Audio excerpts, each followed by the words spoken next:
حوالے کر دیتے ہیں۔ سیدنا ابو المثنی علیہ الرحمہ فرماتے ہیں دنیا کا آسان و سخت ملک الموت علیہ السلام کے رانوں کے سامنے ہے، اور ان کے ساتھ رحمت و عذاب کے فرشتے ہیں۔ ملک الموت علیہ السلام روحیں قبض کر کے ملائکہ رحمت اور ملائکہ عذاب کے حوالے کر دیتے ہیں۔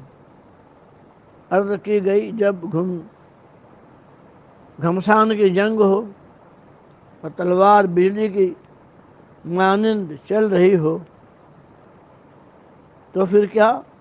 فرمایا وہ روحوں کو بلاتے ہیں تو وہ حاضر ہو جاتی ہیں۔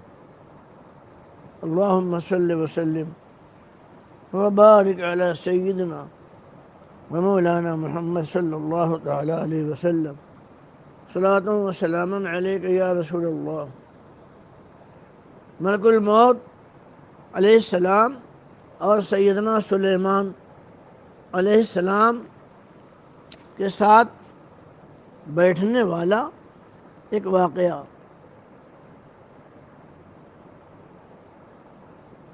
حضرت سیدنا خیثمہ رحمۃ اللہ علیہ فرماتے ہیں ملک الموت علیہ السلام حضرت سیدنا سلیمان علیہ السلام کے دربار میں آئے تو آپ کے ہم نشینوں میں سے، آپ کے پاس بیٹھنے والوں میں سے ایک شخص کو ٹکٹکی باندھ کر دیکھنے لگے۔ جب واپس ہوئے تو اس شخص نے بارگاہ سلیمانی علیہ السلام میں عرض کی، حضور سلیمان علیہ السلام یہ کون تھے؟ فرمایا یہ موت کا فرشتہ تھا۔ اس نے عرض کی وہ تو مجھے ایسے دیکھ رہے تھے جیسے میری روح قبض کرنا چاہتے ہیں۔ آپ نے فرمایا تمہارا کیا ارادہ ہے؟ اس نے عرض کی آپ مجھے ہوا پر سوار فرما دیں تاکہ وہ مجھے ہندوستان پہنچا دے۔ آپ نے ہوا کو بلا کر اسے اس پر سوار کر دیا۔ یہ سلیمان علیہ السلام کے معجزہ کا تعلق ہے۔ آپ ہوا پہ خود چلتے تھے، اپنے مصاحب وزرا کو لے کے بھی چلتے تھے، ہوا آپ کے تابع تھی۔ تو آپ نے ہوا کو بلا کر اپنے اس غلام کو اس پر سوار کر دیا، اور ہوا نے اس شخص کو ہندوستان کی سرزمین پر پہنچا دیا۔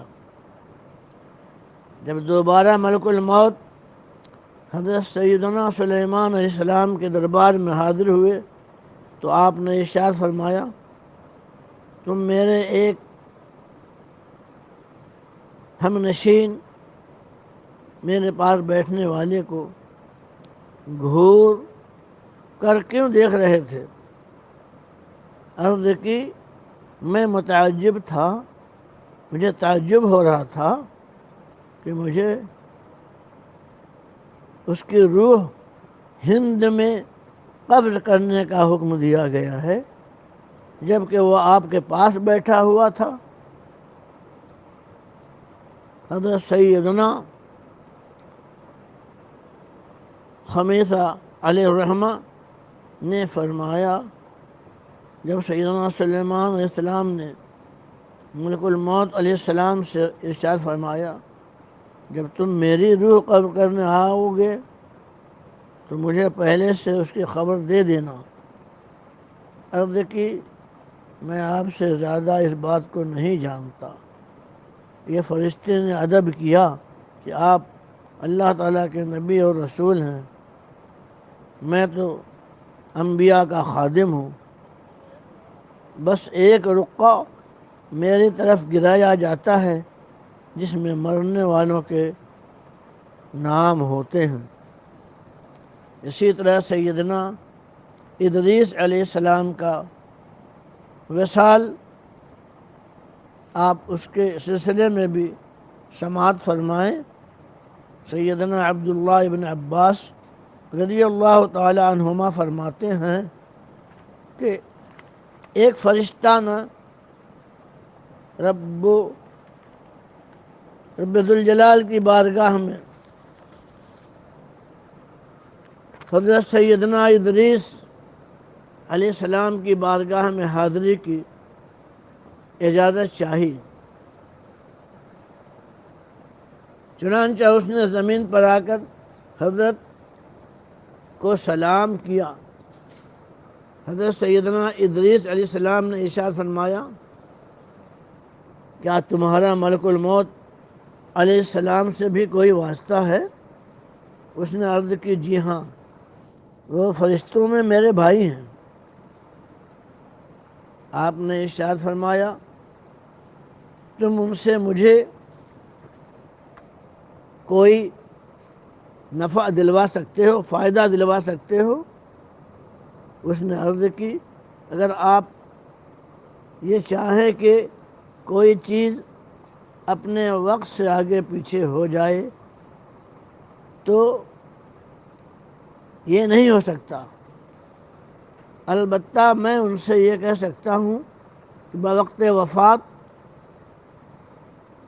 آپ پر نرمی کریں۔ پھر کہنے لگا، میرے پروں پر سوار ہو جائیے۔ ادریس علیہ السلام اس کے پروں پر سوار ہو گئے اور وہ آپ کو آسمانوں کی طرف لے گیا۔